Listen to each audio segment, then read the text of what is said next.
Alors cette vidéo est la suite de la vidéo JavaScript 109. Donc avant d'exposer le problème, parce que j'ai vu qu'il y a un petit souci, je vais remettre l'adresse de l'API correcte, CTRL S, ça c'est bon, voilà. Donc on avait vu dans la vidéo précédente comment on pouvait gérer les erreurs. Quand il y avait un problème, ça faisait apparaître un message d'erreur. Donc là le souci c'est qu'en faisant mes tests, je me suis rendu compte que, bon là on peut voir que le panier est bon, là on voit que le formulaire n'est pas bon. Donc si je fais confirmation de la commande, donc il me dit qu'il faut remplir le prénom, ou sinon, les values du formulaire, je ne pourrais pas les envoyer dans l'objet que j'avais créé pour ça. Par contre, ce que je vois, c'est que au niveau des promesses, de la méthode POST et tout ça, on voit que ça marche quand même.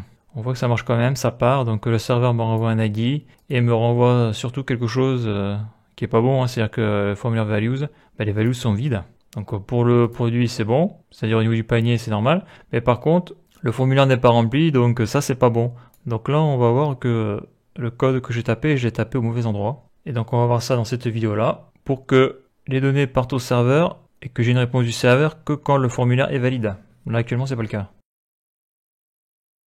Donc je reviens sur panier.js, d'accord. Bon, pour voir le résultat, ok, donc ça je vais le supprimer, ça va faire un peu de place. Voilà, je descends, puis ça je vais supprimer, ça on l'a vu dans les vidéos précédentes, ça me sert à rien. Voilà, je fais un petit CTRL S.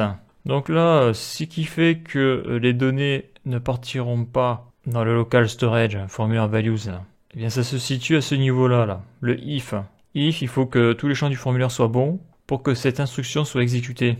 Donc là, ce que je peux faire, c'est mettre le code ici, dans le if. Donc pour pouvoir envoyer au serveur, là, la variable a envoyé, donc produit enregistré dans le local storage et formulaire values. Donc ça, je vais sélectionner CTRL X, je vais le mettre là. Donc là, je suis bien dans le if. CTRL V, ça c'est bon. Après, bon, le console log envoyé, ça je vais le supprimer, il n'y en a plus besoin, on sait que ça marche. Donc après, envoi de l'objet à envoyer vers le serveur, ça je vais le prendre. CTRL X, je vais le mettre ici. Voilà, parce qu'il faut que ces instructions soient exécutées que si le formulaire est valide. S'il n'est pas valide, il ne faut pas que ça soit exécuté. Donc là, je suis toujours dans le if. Donc après, pour voir le résultat du serveur dans la console, donc ça c'est ce que j'ai appelé. Voilà, je me plante pas parce que ça c'est la devel listener.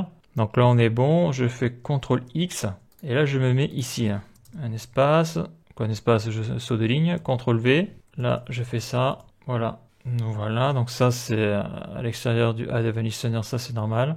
Donc voilà pour le code.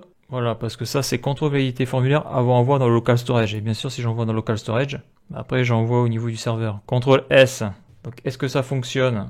Donc là j'actualise, bon mon panier il est toujours là, c'est bon. Donc là si je fais confirmation de la commande, vu que les champs ne sont pas remplis, ça ne devrait pas marcher. Ok, ok. Donc là j'ai mon objet formulaire values qui est vide. Bon là jusqu'ici tout va bien. Après au niveau du réseau, je vois que j'ai pas de méthode post. Donc ça veut dire que ce n'est pas parti. Donc là j'ai le favicon, je m'en fous. Ok, donc là ça fonctionne. Ça fonctionne, donc là je vais remplir le formulaire.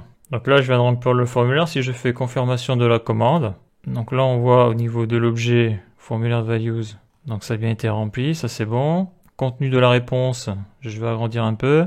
Contenu de la réponse, là on a un objet, donc on a bien l'adresse, tout ça. Ici, là, donc là on a bien l'ID de retour du serveur. Là on a les formulaires values, et là on a le produit qu'il y a dans le panier. Donc ça c'est bon. Et si je vais donc dans le stockage, donc le stockage ça doit être bon aussi, hein. Là j'ai produit, ici, là j'ai bien le produit, et là j'ai le formulaire, donc ça c'est bon. Et là si je vais sur le réseau est ici, donc là j'ai bien la méthode post qui est présente. Voilà, donc là on a 200 OK, donc c'est bon, ça c'est bien fait. Et si je vais voir la réponse, donc là j'ai produit enregistré dans le local storage, donc là j'ai les objets du panier, OK. Là j'ai les values du formulaire, et là j'ai bien l'ID que me renvoie le serveur. Donc là, ça c'est bon. Donc là je vais pouvoir continuer dans la prochaine vidéo maintenant que j'ai corrigé ce problème là.